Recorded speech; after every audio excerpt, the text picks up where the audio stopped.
Hi. So let's talk about things that you need to begin oil painting. There's paint, there's mediums, there are surfaces to paint on, and there are materials to paint with, as well as a little bit of informational material that you want to keep in your studio. So first of all, let's talk about paints. I recommend that you get the best paints that you can afford. Winsor Newton is the student grade paint. It is an adequate paint, and that might be what you want to start out with. They have several different categories. Utrecht is a good paint. There are some other exceptional paint brands that I'd like you to focus on. Um, and the reason for the better brands is they're stronger in pigment. So they may be a little more expensive, but they last a lot longer and they give you richer colors. Rublev is a handmade paint. They make them in small quantities. You have to order direct from their website. Sennelier um, is an excellent. Old Holland, Williamsburg, and HOC. Now, I just realized that probably you're seeing everything backwards. I do apologize for that, but I hope you got a chance to write those down. They're also in my course materials, those names.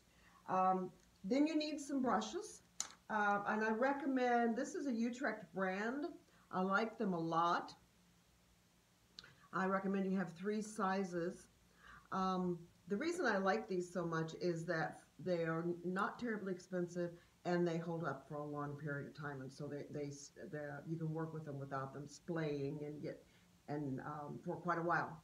I like these 3 sizes: a small, medium, and bigger medium, I guess I want to say. So the small is a 4, the medium is a 10, and the larger one is a 12. So those are all good sizes of brushes to have. Then you need a medium. This is Winsor Newton's refined linseed oil. It doesn't matter what brand. Mainly it's a linseed oil. And that's what you're going to use as a beginner. There are lots of other oils that do lots of other things, and I'll cover that in a different video. But the basic is the refined linseed oil that you want to have. Then you need a painting surface. Now you can go anywhere from paper to panel to canvas. Now this is a piece of paper that has been primed. I did that myself. You can buy primed paper and tablets. The drawback of a paper is that when you finish it and you want to mount it, you're going to have to mount it on something in order. It won't do well flat. Another product is a canvas panel. These are really nice and inexpensive, and especially for the beginner, they're nice and solid. I use these when I do plein air painting rather than a stretched canvas. And then stretched canvases, I didn't have a smaller one to show you, but just a stretched canvases, they come in different widths. Certainly whatever, the more finished you want, you can get the deep gallery wrap. And then also our wood panels, our cradled panels are what they're called. Those are great surfaces to work on as well. And I do recommend that you try all different kinds of surfaces, because the outcomes of the surfaces and how the painting looks are very different on these different surfaces.